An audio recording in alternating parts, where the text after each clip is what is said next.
नमस्कार मंडळी, श्री स्वामी समर्थ. स्वागत आहे तुमचं माझ्या यूट्यूब चॅनलवरती.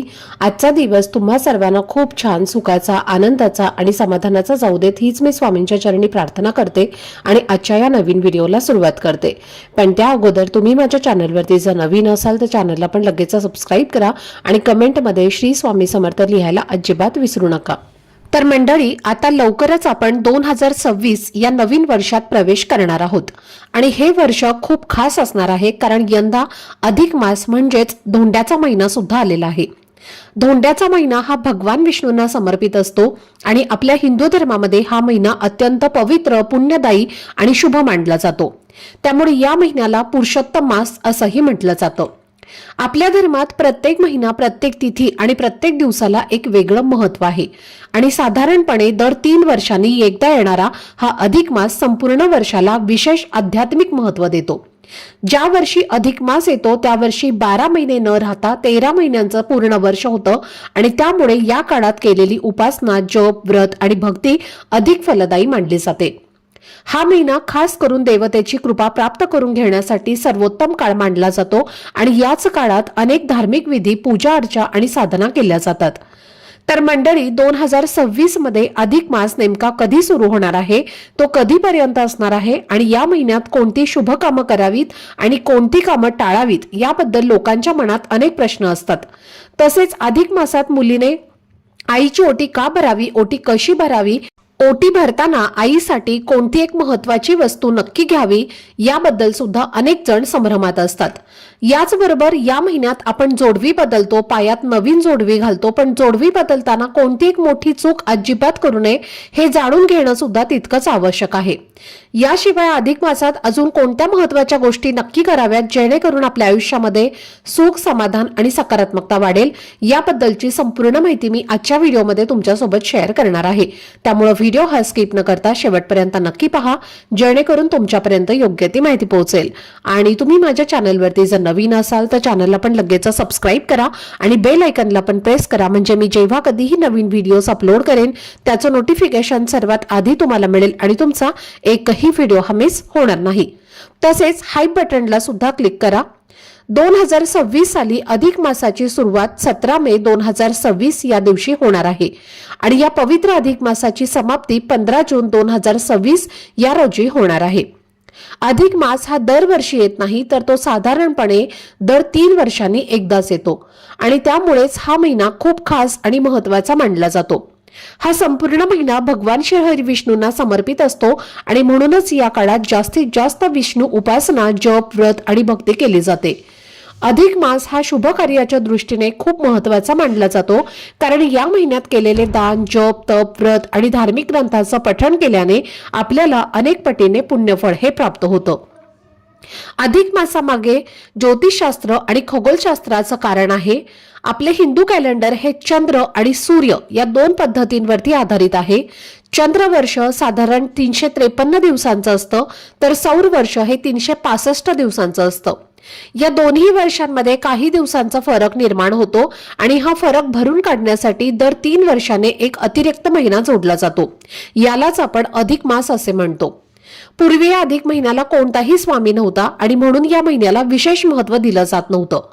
तेव्हा भगवान श्री हरी विष्णूंनी या महिन्याला स्वतःचं नाव देऊन या महिन्याला पुरुषोत्तम मास असं नाव दिलं आणि त्याचं महत्व दुप्पट पटीनं वाढवलं. त्यामुळेच या महिन्यामध्ये भगवान विष्णूंची सेवा, उपासना, व्रत आणि जप करणं हे अत्यंत पुण्यदायी मानलं जातं. आता धोंड्याचा महिना असं का म्हणतात, तर धोंडा म्हणजे दगड. पूर्वी या महिन्यात कोणतेही शुभ कामं किंवा विधी केले जात नसत, त्यामुळे हा महिना निरुपयोगी असल्यासारखा समजला जात होता. आता या महिन्यात फक्त जावयाला धोंडा खाऊ घालण्याची प्रथा होती. आजही अनेक ठिकाणी या महिन्यात जावयाला अनारसे आणि धोंडे देण्याची परंपरा चालू आहे आणि म्हणूनच या धोंड्याच्या महिन्यात खास करून लेक आणि जावयाचा मानपान केला जातो. असं मानलं जातं की अधिक मासात जर जावयाचा योग्य सन्मान केला तर त्याला उत्तम आरोग्य, ऐश्वर्य आणि संपत्ती प्राप्त होते. या महिन्यात दान करणं अत्यंत शुभ आणि पुण्यकारक मानलं जातं. त्यामुळे आपल्या यथाशक्तीनुसार अन्नदान, वस्त्रदान किंवा शक्य असल्यास 33 वस्तूंचं दान करणं हे खूप चांगलं मानलं जातं. या अधिक मासात ओम नमो भगवते वासुदेवाय नमः या मंत्राचा जास्तीत जास्त जप करावा, तसेच भगवान श्री हरी विष्णूंच्या विष्णू सहस्त्रनामाचं पठण करावं किंवा भगवद्गीतेचं वाचन करणं हे अत्यंत लाभदायक ठरतं। शक्य असेल तर या काळात तीर्थक्षेत्रांना भेट देणं आणि पवित्र नद्यांमध्ये स्नान करणं हे सुद्धा खूप शुभ मानलं जातं। जरी अधिक मास हा अतिशय पवित्र आणि पुण्यदायी असला तरीही या महिन्यामध्ये काही गोष्टी आवर्जून टाळायच्या असतात, जसं की या काळात विवाह, नामकरण, गृहप्रवेश, भूमिपूजन यासारख्या नवीन आणि मोठ्या शुभ कार्यांची सुरुवात केली जात नाही, कारण या महिन्याला निकृष्ट महिना असं मानलं जातं आणि त्यामुळे या काळात अशा प्रकारची कामं चुकून सुद्धा करू नये असं शास्त्रात सांगितलेलं आहे। आता या अधिक मासामध्ये सगळ्यात जास्त महत्त्वाची गोष्ट आहे ती म्हणजे आईची ओटी भरणं। प्रत्येक मुलीने या महिन्यामध्ये किंवा अधिक महिन्यामध्ये आपल्या आईची ओटी जी आहे तर ती नक्की भरायची आहे, कारण या महिन्यात आईची ओटी भरण्याला खूप जास्त धार्मिक महत्त्व सांगितलं गेलं आहे। आपल्या जन्मदात्या आईच्या ऋणांची जाणीव ठेवणं, तिच्याबद्दल कृतज्ञता व्यक्त करणं आणि तिला दीर्घायुष्य लाभो, जन्मोजन्मी मला हीच आई मिळावी यासाठी प्रार्थना करणं हा मुख्य उद्देश आईची ओटी भरण्यामागे आहे। आणि असंही आपण काही अशा वस्तू ज्या आहेत तर त्या आपल्या आईसाठी घेत नाही, या उलट प्रत्येक आई आपल्या मुलीसाठी काही ना काही करत असते आणि म्हणूनच तिचे ऋण फेडण्यासाठी तुम्हाला अधिक महिन्यामध्ये आईची ओटी जी आहे तर ती आवर्जून भरायची आहे। ज्योतिषशास्त्रानुसार असं म्हटलं जातं की अधिक महिन्यात आईला केलेले दान हे थेट भगवंताकडे पोहोचतं असं म्हटलं जातं।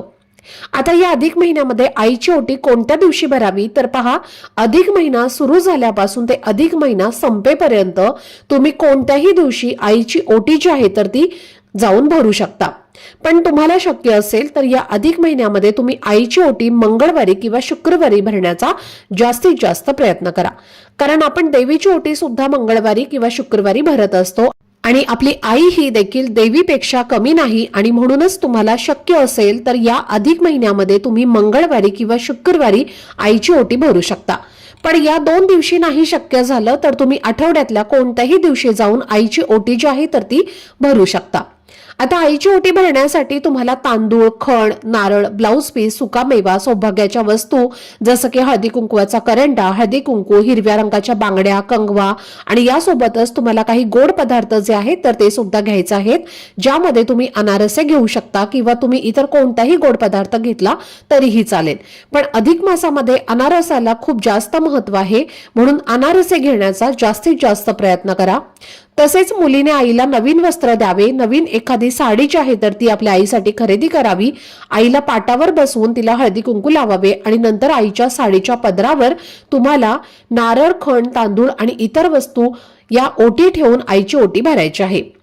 आणि ओटी भरताना आईला 33 पदार्थ जसं की 33 अनारसे किंवा 33 रुपये किंवा 33 फळे ही आवर्जून द्यावी। यानंतर आईला नमस्कार करून आईच्या आरोग्यासाठी, सुखी आयुष्यासाठी मनापासून प्रार्थना करायची आहे। आता बऱ्याच महिलांना प्रश्न पडतो की आईची ओटी ही फक्त विवाहित मुलगीच भरू शकते का?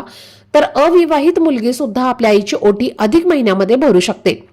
आता या अधिक महिन्यामध्ये अशी एक वस्तू जी आहे तर ती आपल्याला आपल्या आईसाठी घ्यायची आहे, ती म्हणजे हिरव्या रंगाच्या बांगड्या।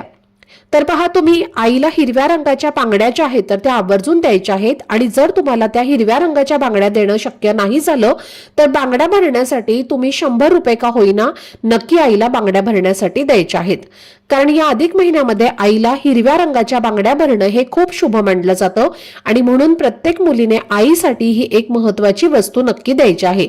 तसेच या अधिक महिन्यामध्ये स्त्रिया आपली जोडवी बदलतात, जी जुनी जोडवी असते त्यामध्ये भर टाकतात किंवा नवीन जोडवी सुद्धा ते खरेदी करत असतात। आणि या अधिक महिन्यामध्ये जोडवी बदलणं किंवा जोडव्यांमध्ये भर घालणं हे सुद्धा खूप शुभ मानलं जातं। पायात जोडवी हे सौभाग्याचं प्रतीक आहे, 16 शृंगाराचा भाग आहे आणि देवी लक्ष्मीला प्रसन्न करणारं मानलं जातं आणि म्हणून मंगळसूत्रानंतर सगळ्यात महत्त्वाचा अलंकार येतो तो म्हणजे पायात असणारी जोडवी। सौभाग्यवती स्त्रियांनी पायात जोडवी घातल्याने जीवनामध्ये सुख समृद्धी येते। स्त्रियांनी पायाच्या बोटात जोडवी घातल्याने पती पत्नीचे नाते अधिक मजबूत होते, तसेच देवी लक्ष्मी प्रसन्न होऊन त्या घरात सुख, शांती, समृद्धी नांदत असते आणि नकारात्मकता ही सुद्धा दूर होते असे आपल्या धार्मिक शास्त्रामध्ये सांगितलेलं आहे। पण जोडवी घालताना आपल्या पायामध्ये नेहमी चांदीचीच जोडवी असावी। जरी तुमच्याकडे भरपूर पैसा असेल आणि तुम्ही सोन्याची जोडवी खरेदी करू शकत असाल आणि तुमची इतकी ऐपत असेल तरीही सोन्याची जोडवी जी आहे तर ती पायामध्ये कधीच घालू नये असं आपल्या शास्त्रामध्ये सांगितलं जातं. कारण सोनं हे लक्ष्मीचं प्रतीक आहे आणि ते पायात अशुभ मानलं जातं. कारण जेव्हा आपण जोडवी आपल्या पायामध्ये घालतो तेव्हा आपल्या बोटांचा आपल्या जोडवीचा संबंध हा जमिनीशी येत असतो आणि म्हणून कुठेतरी लक्ष्मीचा अपमान होतो. म्हणून पायामध्ये कधीही सोन्याची जोडवी जी आहे तर ती घातली जात नाही. आणि चांदी हा धातू आहे त्यामुळे नेहमी पायामध्ये चांदीची जोडवी घालावी. तर जेव्हा आपण पायामध्ये चांदीची जोडवी घालतो तेव्हा शरीरातील ऊर्जेचा समतोल हा कायम व्यवस्थितपणे राखला जातो. तसेच आपल्यामध्ये जी काही नकारात्मक ऊर्जा आहे तर ती सुद्धा जोडवी हा आकर्षित करत असतो आणि आपल्यामधील सर्व नकारात्मक ऊर्जा ही नष्ट होते. या नकारात्मक ऊर्जेसोबतच आपल्यामध्ये असणारी जी काही उष्णता आहे तर ती सुद्धा नियंत्रित ठेवण्याचं काम जोडवीही करत असतो. आणि म्हणून तुम्हाला चुकूनही अधिक महिन्यामध्ये जोडवी बदलताना चांदीऐवजी सोन्याची जोडवी जी आहे तर ती खरेदी करायची नाही. या अधिक महिन्यामध्ये शुक्रवारी किंवा गुरुवारी जोडवी बदलणं हे अत्यंत शुभ मानलं जातं आणि शक्य असेल तर ही जोडवी तुम्ही आईकडून करून घ्यायची आहे. म्हणजे बघा असं म्हटलं जातं की अधिक महिन्यामध्ये जसं आपण आपल्या आईची ओटी भरत असतो तसेच आईने सुद्धा आपल्या मुलीच्या जोडव्यांमध्ये भर टाकावी.